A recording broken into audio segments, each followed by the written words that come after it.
Good morning विद्यार्थी मित्रों, आप सर्वेનું જ્ઞાનમંત્રી મોડર્ન સ્કૂલની યુટ્યુબ ચેનલમાં સ્વાગત છે। હવે કાલે આપણે આપણો 5મો લેક્ચર વિજ્ઞાનમાં ભણી ગયા। એમાં આપણે ભણ્યા કુદરતી ખાતર અને કૃત્રિમ ખાતર વિશેની થોડીક ચર્ચા કરી હતી। તો એમાં આપણે કૃત્રિમ ખાતરનું ભણી ગયા હતા, થોડુંક કુદરતી ખાતરનું બેઝિક આપણે ભણવાનું બાકી હતું। તો એ અહીંયા જોઈ લઈએ એકવાર। કુદરતી ખાતર તો જમીનના બંધારણમાં જ્યારે આપણે કૃત્રિમ ખાતરનું જોયું હતું તો એ શું કરતું હતું કે જળ પ્રદૂષણ કરતું હતું, લાંબા ગાળે જમીનને નુકસાન કરતું હતું। જ્યારે કુદરતી ખાતર છે શું કરશે, જમીનના બંધારણ જળ સંગ્રહ ક્ષમતામાં વધારો કરે છે અને બધા પોષક તત્વોની પૂર્તિ કરે છે। કે જ્યારે એક પછી એક વારાફરતી પાકનું વાવેતર કરતા હતા ત્યારે ઘણા લાંબા સમયે પાક વાવવાથી પોષક તત્વોની શું જોવા મળતી હતી, આપણને ઉણપ જોવા મળતી હતી। તો એના કારણે જે ઉણપ પડી છે એને પૂરી કરવા માટે આપણે જમીનની અંદર ઉમેરતા હતા કુદરતી ખાતર। આ કુદરતી ખાતર છે એ જમીનના બંધારણમાં એની જળ સંગ્રહ ક્ષમતા એટલે કે ભેજ સાચવવાની ક્ષમતામાં પણ વધારો કરે છે અને પોષક તત્વોની પૂર્તતા એટલે કે જે કાંઈ પોષક તત્વો ઘટે છે જમીનમાં એ બધા પોષક તત્વોને જમીનમાં પૂર્ણ કરતા હતા। તો આ થઈ કુદરતી ખાતર અને કૃત્રિમ ખાતરની વાત। હવે આપણે આગળ જોઈએ કે જમીનમાં કયા પાક વાવવા જોઈએ, કેવી રીતે વાવવા જોઈએ, પાકની ફેરબદલી ક્યારે કરવી જોઈએ અને બીજું એ કે જમીનમાં જે કાંઈ પાક વાવીએ છીએ તો એના જે જમીનની અંદર રહેલા બેક્ટેરિયા છે એ પાકને ઉગાવવા માટે, એને સારો બનાવવા માટે કઈ રીતે મદદરૂપ થાય છે એની વાત જોઈએ। તો હવે જોવાનું છે કે ઉત્તર ભારતના જે ખેડૂતો છે કે ત્યાં પાકની વધારે એટલે કે વધારે ખેડૂતોનો જે સંગ્રહ સમૂહ છે એ વધારે છે। તો ઉત્તર ભારતના ખેડૂતો છે પાક કઈ રીતે લે છે તો એની વાત કે ઉત્તર ભારતના જે ખેડૂતો છે એ બે ઋતુ હોય, ધારો કે શિયાળો અને ઉનાળો, એ બંને ઋતુમાં બે અલગ અલગ પાકનું ઉત્પાદન કરે છે। એક ઋતુમાં એ લોકોએ કઠોળ વાવ્યું હોય તો બીજી ઋતુમાં એ લોકો ઘઉં અથવા અનાજનો પાક લેતા હોય છે। તો એક ઋતુમાં કઠોળ અને બીજી ઋતુમાં ઘઉં, એટલે કઠોળ અને અનાજ આ બંને છે એકબીજાથી કહેવાય વિરુદ્ધ। એક કઠોળ છે જ્યારે બીજું છે એ અનાજ છે। તો આ રીતે મેં તમને વાત કરી હતી ગયા લેક્ચરમાં જ કે એક જ જમીન ઉપર વારાફરતી ઉપર એકનો એક પાક લેવાથી પાકની ફળદ્રુપતા જતી રહે છે અને જમીનની ફળદ્રુપતા પણ ઓછી થઈ જાય છે, એમાં રહેલા પોષક તત્વોનું પ્રમાણ પણ ઘટી જાય છે। તો એની માટે એકવાર જો જમીનમાં મેં કઠોળનો પાક લીધો હોય તો બીજા વખતે મારે જમીનમાં ઘઉંનો પાક લેવો જોઈએ। તો ઉત્તર ભારતના જે ખેડૂતો છે એ આ પદ્ધતિને અનુસરીને પાકનું ઉત્પાદન કરે છે। તો એક ઋતુમાં કઠોળ લે છે અને બીજી ઋતુમાં અનાજ લે છે, જેના કારણે એ લોકોને ઉત્પાદન ખૂબ જ સારું જોવા મળે છે। તો હવે આ જે ઘઉં અને અનાજ કઠોળ છે એ બંનેને વારાફરતી ઉગાડીને જેના કારણે જમીનમાં નાઇટ્રોજનની પૂર્તતા થાય છે। આ વાત આપણે કરી ગયા હતા કાલે જ કે આવતા લેક્ચરમાં આપણે બેક્ટેરિયા વિશે ભણશું કે જમીનની અંદર કયા બેક્ટેરિયા રહેલા હોય છે કે જે જમીનમાં પાકને સારો કરવા માટે કઈ રીતે ઉપયોગી થાય છે। તો જે વારાફરતી પાકની ફેરબદલી થાય છે એના કારણે જમીનમાં નાઇટ્રોજનનું પ્રમાણ સારી રીતે જળવાઈ રહે છે। નાઇટ્રોજન છે એ પાકના ઉત્પાદન માટે ખૂબ જ અગત્યનો તત્વ છે। આ યાદ રાખવાનું છે કે નાઇટ્રોજન છે એ જમીનમાં શું કરશે, પોષક તત્વોની પૂર્તતા કરે છે, કે નાઇટ્રોજનની પૂર્તતા કરે છે, જે પાકને ઉગાડવા માટે ખૂબ જ અગત્યનો હોય છે। હવે નાઇટ્રોજન કયા બેક્ટેરિયાની મદદથી ઉત્પન્ન થાય છે તો નાઇટ્રોજન છે એ રાઇઝોબિયમ નામના બેક્ટેરિયા દ્વારા ઉત્પન્ન થાય છે। આ રાઇઝોબિયમ બેક્ટેરિયાની વાત મેં તમને 6થા ધોરણમાં અને 7મા ધોરણમાં પણ કરેલી છે કે રાઇઝોબિયમ બેક્ટેરિયા છે એ એક છોડ છે અથવા એક પાક છે, એની મૂળ જ્યાં હોય છે એ મૂળમાં નાની નાની ગંડિકાઓ આવેલી હોય છે। ધારો કે આ એક છોડ છે, એનું મૂળ છે, એની અંદર નાની નાની આવી મૂળની કેશિકાઓ આવેલી હોય છે। આ મૂળની કેશિકામાં અમુક અંતરે ગોળ આવી રીતના ગાંઠો જેવો ભાગ આવેલો હોય છે। શું આવેલું હોય છે, મૂળની અંદર આવેલી નાની નાની કેશિકાઓ જેને મૂળ ગંડિકાઓ કહેવાય છે, એની અંદર આવેલો આવો ગાંઠો જેવો ભાગ એને કહેવાય છે મૂળ ગંડિકાઓ। શું કહેવાય છે, એને કહેવાય છે મૂળ ગંડિકાઓ। અને આ મૂળ ગંડિકાની અંદર શું જોવા મળે છે, રાઇઝોબિયમ બેક્ટેરિયા। એટલે કે જે પાકનું મૂળ છે એ મૂળની અંદર આવેલા નાની નાની કેશિકાઓની અંદર ગાંઠો જેવો ભાગ કે જેની અંદર બેક્ટેરિયા વસવાટ કરે છે એ બેક્ટેરિયાને કહેવાય છે રાઇઝોબિયમ. આ રાઇઝોબિયમ નામના બેક્ટેરિયા છે એ શું ઉપયોગી છે? નાઇટ્રોજનના ઉત્પાદનમાં. કે જે નાઇટ્રોજન છે એ કોની માટે વધારે અગત્યનો હોય છે? વનસ્પતિ અથવા પાક માટે. એટલે પાકનું સારું ઉત્પાદન થાય એની માટે થઈને નાઇટ્રોજનનું ઉત્પાદન વધુ થાય તો એ વધારે સારું કહેવાય. તો નાઇટ્રોજનની પૂર્તતા જમીનમાં કરવા માટે કયા બેક્ટેરિયા ઉપયોગી છે? Rhizobium bacteria. આ રાઇઝોબિયમ બેક્ટેરિયા પાકની અંદર આવેલા મૂળમાં અમુક અંતરે ગાંઠ જેવો ભાગ બનાવે છે અને ગાંઠ જેવા ફૂલેલા ભાગની અંદર રાઇઝોબિયમ બેક્ટેરિયા વસવાટ કરતા હોય છે, જે નાઇટ્રોજન ઉત્પન્ન કરીને જમીનની અંદર એનું સ્થાપન કરે છે.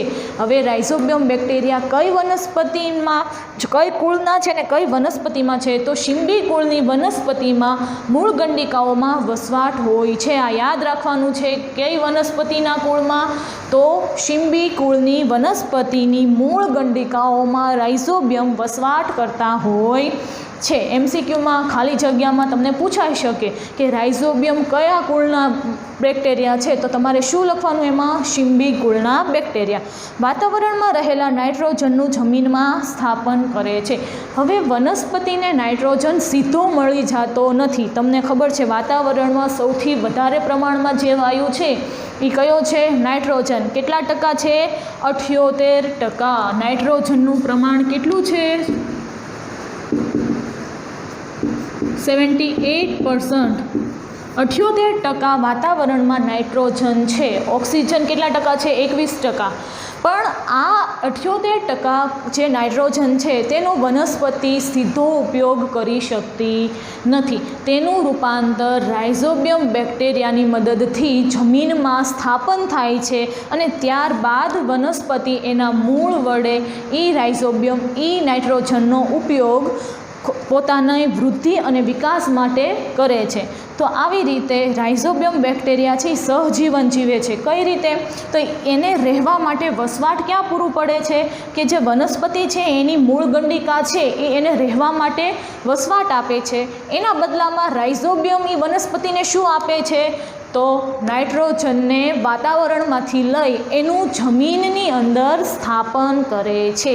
વાતાવરણમાં રહેલા નાઇટ્રોજનનું જમીનમાં સ્થાપન કરે છે. કોણ કરશે?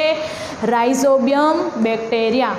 માટે રાઇઝોબિયમ છે એ સહજીવનની પ્રકૃતિ ધરાવે છે કે એ જે વનસ્પતિના મૂળમાં રહે છે તો એ વનસ્પતિને એ પૂરતા પ્રમાણમાં નાઇટ્રોજનનું સ્થાપન કરીને આપે છે અને એના બદલામાં વનસ્પતિ એને રહેવા માટે એના મૂળ આપે છે કે જ્યાં એ ગાંઠ જેવો ભાગ બનાવીને રહેતા હોય છે. તો આ થઈ રાઇઝોબિયમ બેક્ટેરિયાની વાત. અને નાઇટ્રોજન કઈ રીતે વનસ્પતિ મેળવે છે કે વાતાવરણમાંનો 78% નાઇટ્રોજન સીધો વાપરતી નથી. એનું સ્થાપન રાઇઝોબિયમ બેક્ટેરિયાની મદદથી જમીનમાં થાય ત્યારબાદ એના મૂળ વડે નાઇટ્રોજનનો ઉપયોગ વનસ્પતિ પોતાની વૃદ્ધિ અને વિકાસ માટે કરી શકે છે. તો આ થઈ આપણે પાક ફેરબદલીની વાત અને કયા કયા બેક્ટેરિયા આપણા પાક માટે ઉપયોગી છે એની વાત. એકવાર આ આખું બોર્ડ વર્ક છે વ્યવસ્થિત ઉતારી નાખો. આ મૂળ ગંડિકાની વાત પણ લખી નાખજો. આ ગાંઠ જેવા ભાગ છે એને કહેવાય છે મૂળ ગંડિકા. એકવાર આખું બોર્ડ વર્ક વ્યવસ્થિત ઉતારી નાખો.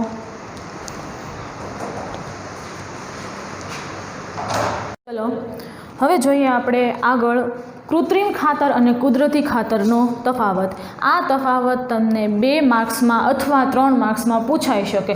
જો 4 મુદ્દા માંગ્યા હોય તો એમ પણ કે 3 માર્ક્સમાં કુદરતી ખાતર અને કૃત્રિમ ખાતર વચ્ચેનો તફાવત આપો અને એવું કે કુદરતી ખાતર અને કૃત્રિમ ખાતરના 2 તફાવતના મુદ્દા લખો તો 2 માર્કમાં પણ પૂછાઈ શકે. તો જોઈએ કૃત્રિમ ખાતર. તો કૃત્રિમ ખાતર એક અકાર્બનિક ક્ષાર છે. એટલે આપણને ખબર છે કે એમાં કોઈ પણ કાર્બનિક કે જૈવિક વસ્તુ હોતી નથી. એ કેમિકલથી બનાવેલું માનવ સર્જિત દ્વારા ઉચ્ચ ગુણવત્તાના પોષક તત્વો કે કેમિકલ ઉમેરીને બનાવવામાં આવેલું ખાતર એટલે એને આપણે શું કીધું હતું? કૃત્રિમ ખાતર. તો જોઈએ સામે કુદરતી ખાતરમાં. તો કુદરતી ખાતર એક પ્રાકૃતિક પદાર્થ છે એટલે કે છાણ, માનવના નકામા પદાર્થો તેમજ વનસ્પતિના અવશેષોના વિઘટનથી બનતું ખાતર એટલે કુદરતી ખાતર. આ આપણે કાલે આની વ્યાખ્યા જોઈ ગયા હતા, કૃત્રિમ ખાતર અને કુદરતી ખાતર, કે જે કાંઈ પોષક તત્વો જમીનને જરૂરી છે એને ઉમેરવાથી જે કાંઈ જરૂરી પોષક દ્રવ્યો હોય એને આપણે શું કહેતા હતા? કુદરતી ખાતર અથવા કૃત્રિમ ખાતર. એટલે કે જમીનમાં જે કાંઈ પોષક તત્વોની ઘટ છે એની ઘટતાને પૂર્ણ કરવા માટે આપણે જે બહારથી ઉમેરીએ છીએ સેન્દ્રિય પદાર્થ કે પોષક તત્વો એને કહેવામાં આવતું હતું કુદરતી ખાતર અથવા કૃત્રિમ ખાતર. તો કુદરતી ખાતર છે એ પ્રાકૃતિક પદાર્થ છે. પ્રાકૃતિક પદાર્થ એટલે કે એમાં કોઈ પણ જાતનું રસાયણ કે કેમિકલનો ઉપયોગ થયો નથી. એ પ્રાકૃતિક એટલે કે કુદરતી રીતે જ નિર્માણ પામે છે, જેમાં છાણ, માનવના નકામા પદાર્થો તેમજ વનસ્પતિના અવશેષો એટલે કે એના કોહવાયેલા પર્ણો છે, ડાળીઓ છે, કાં પછી આપણે ઘરમાં જે રસોઈ બનાવીને શાકભાજીનો એઠવાડ છે, છાલ છે, ઘાસ છે, ભૂસું છે, નીંદણ છે, આ બધી વસ્તુ કેમાં આવે છે? વનસ્પતિના અવશેષોમાં. તો આ બધી વસ્તુથી બનતું ખાતર એટલે કુદરતી ખાતર. હવે જોઈએ કૃત્રિમ ખાતરમાં બીજો મુદ્દો. કૃત્રિમ ખાતરનું નિર્માણ ક્યાં થાય છે?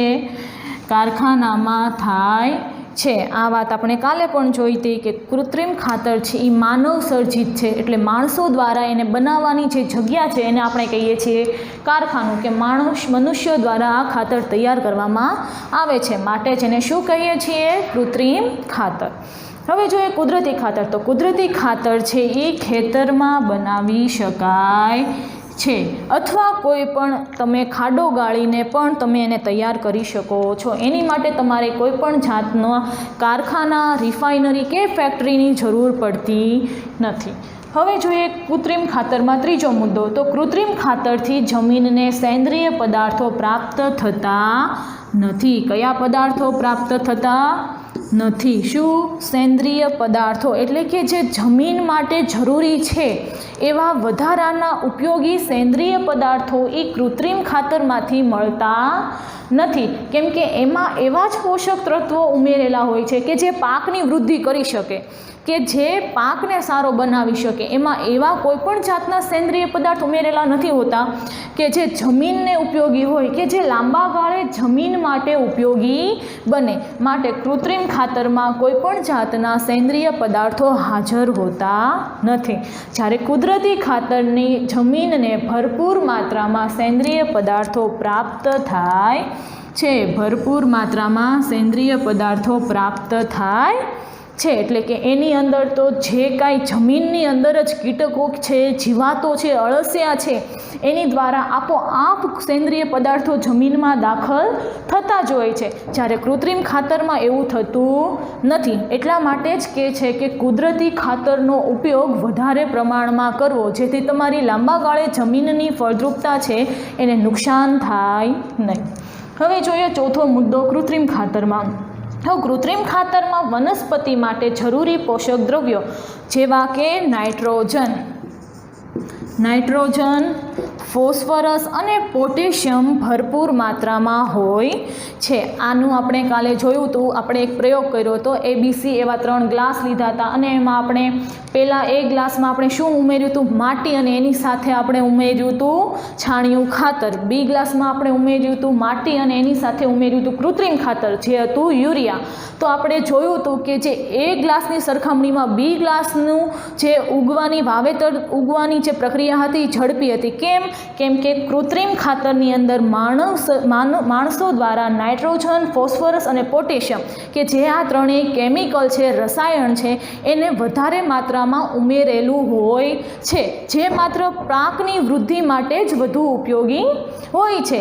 આ જે તત્વો છે એ લાંબા ગાળે જમીનને કાંઈ ઉપયોગી જમીનની ફળદ્રુપતામાં વધારો કરતા નથી. આ પોષક તત્વો છે એ પાકને ઊંચો કરવામાં, પાકનું વાવેતર સારું કરવામાં ઉપયોગી બને છે, પણ એનાથી જમીનની ફળદ્રુપતા લાંબા ગાળે વધતી નથી. હવે જોઈએ કુદરતી ખાતર. તો કુદરતી ખાતરમાં વનસ્પતિ માટે જરૂરી પોષક દ્રવ્યોની તુલનાત્મક રીતે ઓછી માત્રામાં હોય છે, કેમ કે એમાં આપણે કુદરતી ખાતરમાં વિજ્ઞાનમાં કોઈપણ જાતના બહારના કેમિકલો છે એ જમીનમાં ઉમેરતા નથી. માત્ર આપણે જે વનસ્પતિ અને પ્રાણીઓના નકામા કચરા દ્વારા જે કાંઈ ખાતર બન્યું છે, જેમ કે છાણિયું ખાતર અથવા વર્મી કમ્પોસ્ટ ખાતર, કે જે અળસિયા દ્વારા અથવા પ્રાણીઓના મળમૂત્ર અને છાણ દ્વારા બનાવવામાં આવેલું ખાતર, તો એમાં જે કાંઈ ઘટકો હશે એ જ જમીનને મળશે. એટલે આ માણસો દ્વારા જે વધારાના પોષક તત્વો એડ કરેલા છે એ કુદરતી ખાતરમાં હોવાના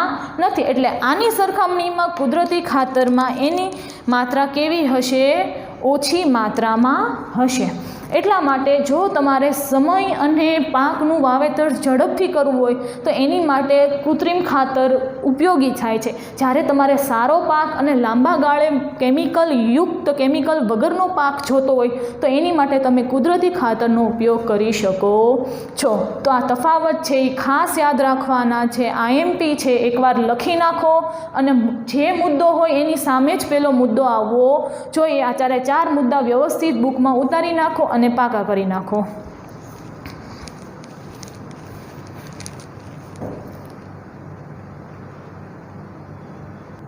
ચલો હવે આગળ જોઈએ આપણે કુદરતી ખાતરના ફાયદા, એટલે કે કુદરતી ખાતરના ઉપયોગથી આપણને શું શું ફાયદા થાય છે અને આપણી જમીનમાં કુદરતી ખાતરનો ઉપયોગ કર્યો હોય તો જમીનમાં શું શું એના ફાયદા થાય છે. તો પહેલું છે જમીનની જલધારણ ક્ષમતામાં વધારો કરે છે. જમીનની જલધારણ ક્ષમતામાં વધારો એટલે કે જમીનની અંદર જે ભેજ છે એને સાચવવામાં, પાણીને ઊંડે સુધી ઉતારવામાં કુદરતી ખાતરનો ફાયદો છે. કુદરતી ખાતર ઉપયોગી છે એટલે કે જમીનની જલધારણ ક્ષમતામાં વધારો થાય છે. બીજું છે જમીન છિદ્રાળુ થઈ જાય છે, જેનાથી વાયુ વિનિમયમાં સરળતા પ્રાપ્ત થાય છે. એટલે કે કુદરતી ખાતર તમે નાખો છો તો આપણે વાયુ વિનિમયમાં વાત થઈ ગઈ હતી કે આ જમીનના કણો છે કે જે એકબીજા સાથે જોડાયેલા છે. હવે આ જમીનના કણો વચ્ચે જે જગ્યા આવેલી છે,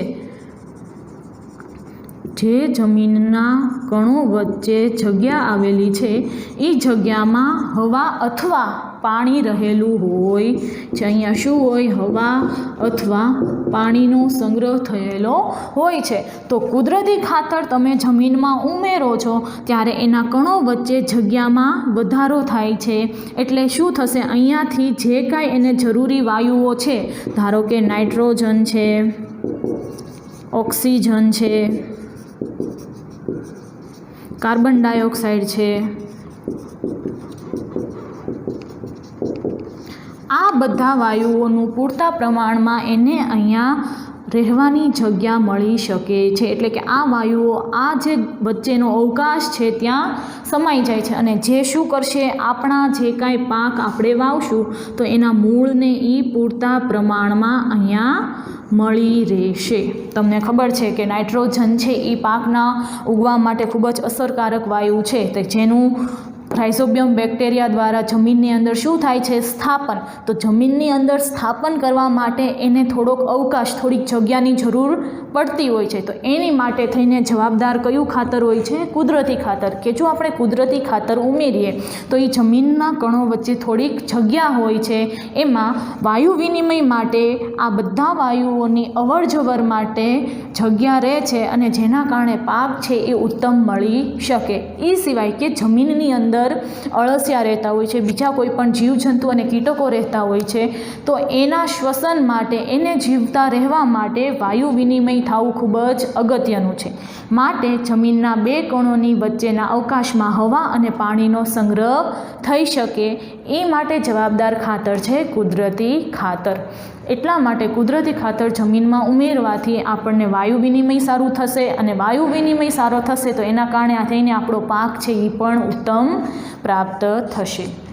હવે જોઈએ ત્રીજો મુદ્દો, તે ફાયદાકારક સૂક્ષ્મજીવોમાં વધારો કરે છે. સૂક્ષ્મજીવો એટલે કે જો અહીંયા એને રહેવા માટે વાયુ વિનિમય અથવા એને અવકાશ મળી રહેશે, જમીનના 2-3 કણો વચ્ચેના જગ્યામાં સૂક્ષ્મજીવો રહી શકે એવો એને અવકાશ મળી શકે. બીજું કે એને હવા, પાણી અને બીજા વાયુઓ પૂરતા પ્રમાણમાં મળી શકે તો એનાથી શું થશે કે સૂક્ષ્મજીવોમાં વધારો, કે જે સૂક્ષ્મજીવો છે એ જમીન જમીનમાં સેન્દ્રિય પદાર્થોને દાખલ કરવામાં અગત્યનો ભાગ ભજવે છે. આપણને ખબર છે કે અળસિયા છે એ જે સમથળ માટી હોય છે, ધારો કે આ સમથળ માટીનું સ્તર છે, તો એમાં અળસિયા છે એ ઊંડે જશે, પછી ઉપર આવશે, પછી નીચે જશે અને ઉપર આવશે. તો આવી રીતે એનું ઉપર નીચેના ખેડાણથી શું થશે, જમીનના જે પોષક તત્વો છે એ ઉપર નીચે સરખા ભળી જાય છે અને એના કારણે જમીન છે એ પોચી બની જાય છે.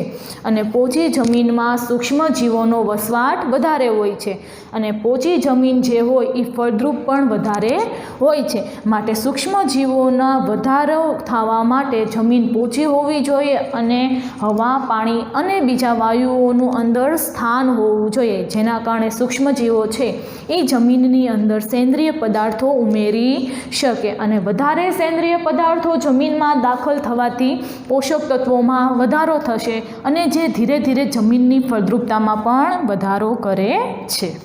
હવે જોઈએ ચોથો મુદ્દો, જમીનના બંધારણમાં સુધારો કરે છે. એટલે એ જ વાત કે જે જમીન પહેલાં બંજર જેવી હતી, એટલી બધી ફળદ્રુપ નહોતી, એમાં ધીરે ધીરે તમે સુધારો કર્યો, કુદરતી ખાતર ઉમેર્યું, એમાં વાત વિનિમય માટે જગ્યા બની, સૂક્ષ્મજીવોનો વસવાટ થયો, આ બધી વસ્તુઓની જલધારણ ક્ષમતામાં વધારો થયો. તો આ બધી વસ્તુઓ એના માટે બધી વસ્તુઓ એની ફળદ્રુપતામાં ઉપયોગી છે કે જે જમીનના બંધારણમાં સુધારો કરે છે. તો આ થયા કુદરતી ખાતરના ફાયદા.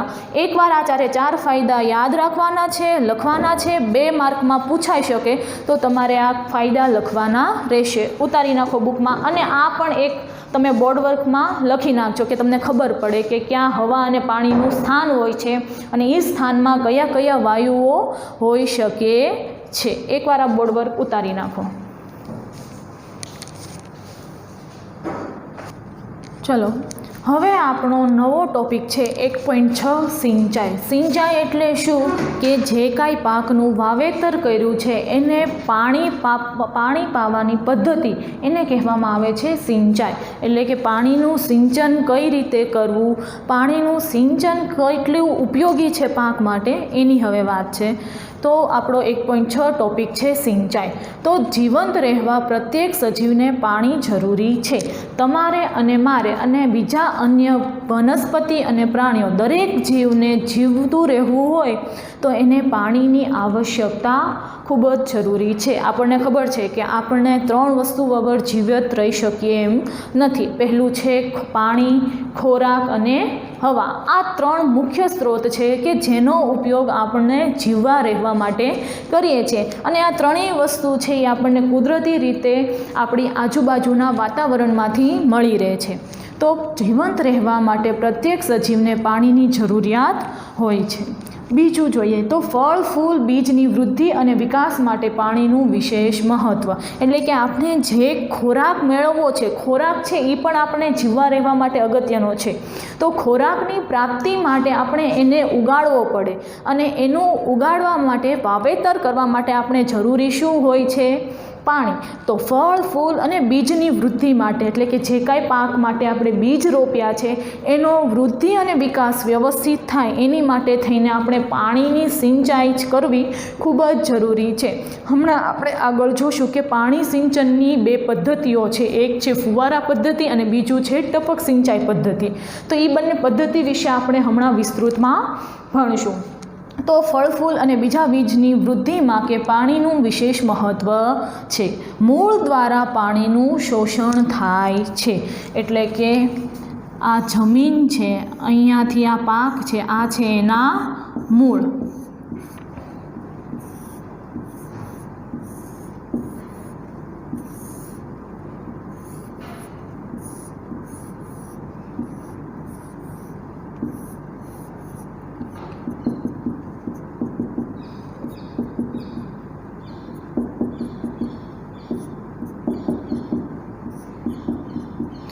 આ છે એક છોડ અને આ છે મારું જમીનનું સ્તર.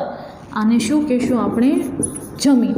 આ જમીનની અંદર ઊંડે સુધી ફેલાયેલા છે આ છે મૂળ. શું છે, મૂળ.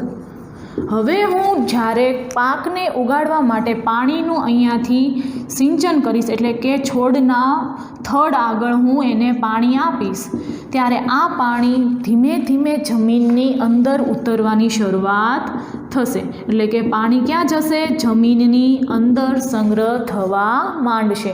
કે આ જે મૂળ છે એ શું કરશે? ઉપરનું પાણી છે એને શોષણ કરશે. આ પાણીનું જે મેં ઉપર જમીનની સપાટી ઉપર એને હું આપું છું એ પાણીનું મૂળ દ્વારા શું થશે? શોષણ થવાથી બધું પાણી ક્યાં આવી જશે? જમીનની અંદર ઊંડે સુધી. અને ત્યાં આવેલા મૂળ જેવા ભાગો જે આ પાણીનો ઉપયોગ કરીને અહીંયાથી બધું પાણીને વૃક્ષના બધા અંગો સુધી પહોંચાડવાનું કાર્ય કોણ કરે છે? મૂળ. એટલે કે આ જમીન છે, જમીનની અંદર રહેલું પાણી હોય કે કોઈ બીજા ખનિજ તત્વો હોય, ખનિજ તત્વો અથવા પોષક તત્વો અથવા સેન્દ્રિય પદાર્થો અથવા કોઈ પણ વાયુ, આ બધી વસ્તુઓનું જમીનના અંદરના ભાગથી મૂળ શોષણ કરીને એની ટોચના પર્ણ સુધીના હરેક અંગ સુધી પહોંચાડવાનું કામ કોણ કરે છે? મૂળ. અને મૂળની અંદર 2 વાહિકાઓ આવેલી હોય છે જે આપણે 7મા ધોરણમાં આવતી. એક હતી અન્નવાહિની અને બીજી હતી જલવાહિની. તો અન્નવાહિની છે એ એનો શેનું વહન કરતી હતી? અન્નનું, એટલે કે ખોરાકનું. કે જે કાંઈ જમીનની અંદર છાણિયું ખાતર નાખ્યું છે એમાંથી મળતા જે ખનિજ તત્વો, પોષક તત્વો, સેન્દ્રિય પદાર્થો હતું એને વૃક્ષના ઉપરના ભાગ સુધી પહોંચાડવાનું કાર્ય કોણ કરતું હતું? અન્નવાહિની. અને બીજું જમીનની અંદર રહેલું પાણી છે, વાયુઓ છે એને વૃક્ષની ટોચ સુધી પહોંચાડવાનું કાર્ય કરતી જલવાહિની. જલ એટલે પાણીનું વહન કરતી વાહિની, એને જલવાહિની કહેવાય. અને અન્નવાહિની એટલે કે અન્ન, ખોરાકનું વહન કરતી વાહિની, એને અન્નવાહિની તરીકે ઓળખાય છે. તો જે મૂળ છે એ જમીનની અંદરના નીચેના ભાગથી લઈને વૃક્ષની ઉપરના ટોચના એક પર્ણ સુધી બધા ઘટકોનું વહન કરતું અંગ છે. એટલે કે જમીનમાં સૌથી એને વૃક્ષને ઊભું રાખવા માટે એનું સૌથી અગત્યનું અંગ હોય છે એ છે મૂળ. તો મૂળ દ્વારા પાણીનું શું થાય છે? શોષણ. અને એને પાણીનું શોષણ કઈ વાહિની દ્વારા ઉપર સુધી થશે? તો કે જલવાહિની દ્વારા ઉપર સુધી પાણી પહોંચાડવામાં આવે છે. 90% પાણી હોય છે. એટલે કે જમીનની અંદર 90% ભાગ શેનો હોય છે? પાણીનો. અને બીજો 10% ભાગ જે આપણે ઉપરથી ખાતર આપીએ છીએ, સેન્દ્રિય પદાર્થો ઉમેરીએ છીએ, પોષક તત્વો ઉમેરીએ છીએ, બીજા વાયુઓ છે, આ બધું થઈને 10% હોય છે. જ્યારે મહત્તમ એટલે કે 90% ભાગ છે એનો હોય છે પાણીનો. આપણા શરીરમાં પણ સૌથી વધારે ભાગ છે એ શેનો છે? પાણીનો. અને બાકીના ભાગમાં આપણા માંસપેશીઓ, હાડકાને એ બધાનું અસ્તિત્વ છે. તો તેવી જ રીતે જમીનમાં પણ 90% પાણી હોય છે જેનું શોષણ મૂળ દ્વારા થાય છે. મૂળ દ્વારા શોષણ થઈ એ જલવાહિની મારફતે વૃક્ષની ટોચ સુધીના દરેક અંગો સુધી પાણી અને ખોરાકનું વહન કરે છે. ખોરાકનું વહન કરવા માટે અન્નવાહિની વપરાય છે અને પાણીનું વહન કરવા માટે જલવાહિની વપરાય છે. પાણીમાં ઓગળેલા ખનિજોનું વહન મૂળ દ્વારા પ્રત્યેક ભાગમાં થાય છે. જે મેં તમને અહીંયા કહ્યું છે, ખનિજ તત્વો, પોષક તત્વો, સેન્દ્રિય પદાર્થો, વાયુઓ, આ ખનિજોનું વહન મૂળ દ્વારા વૃક્ષના પ્રત્યેક ભાગમાં થાય છે. પાણી પાકને ઠંડી અને ગરમ હવાથી રક્ષણ આપે છે. જો જમીનની અંદર ભેજ સારા પ્રમાણમાં સચવાયેલો હશે તો એ ઉનાળાની ઋતુમાં જ્યારે ખૂબ જ તડકો પડતો હોય તો એવા સમયે પાકને નુકસાન થવા દેતું નથી. કારણ કે જે મૂળ છે એ જમીનની અંદર સંગ્રહ પામેલું પાણી છે એને અમુક સમયે ખેંચીને વૃક્ષની ઉપર સુધી પહોંચાડતું હોય છે. જેમ કે બાષ્પોત્સર્જનની પ્રક્રિયા થાય છે એ જમીનની અંદર જે ભેજ રહેલો હોય છે એને પણ બહાર કાઢે છે. તો તેવી જ રીતે જ્યારે ઉનાળાની ઋતુ હોય અને પાણીનો આપણી આગળ એટલો બધો સ્ત્રોત હાજર ન હોય ત્યારે સંગ્રહ થયેલું પાણી છે એ મૂળ દ્વારા અમુક સમયે ઉપયોગમાં લઈને વનસ્પતિને જીવંત રાખવામાં ખૂબ જ અગત્યનો ભાગ ભજવે છે. એટલે કે પાણી છે એ પાકને ઠંડી અને ગરમ હવાથી રક્ષણ આપે છે. જમીનમાં ભેજ જાળવી રાખવા નિયમિત રૂપે પાણી આપવું જરૂરી છે.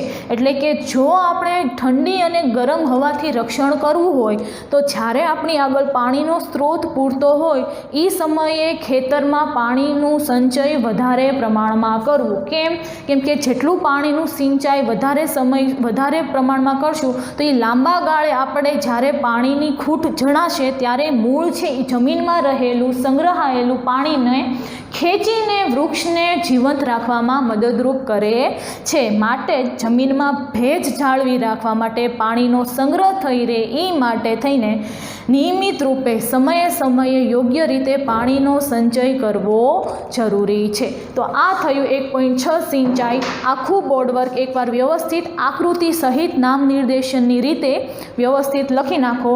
આવતા ટોપિકમાં આપણે સિંચાઈની 2 પદ્ધતિ, ફુવારા પદ્ધતિ અને ટપક સિંચાઈ પદ્ધતિનો અભ્યાસ કરશું. Thank you.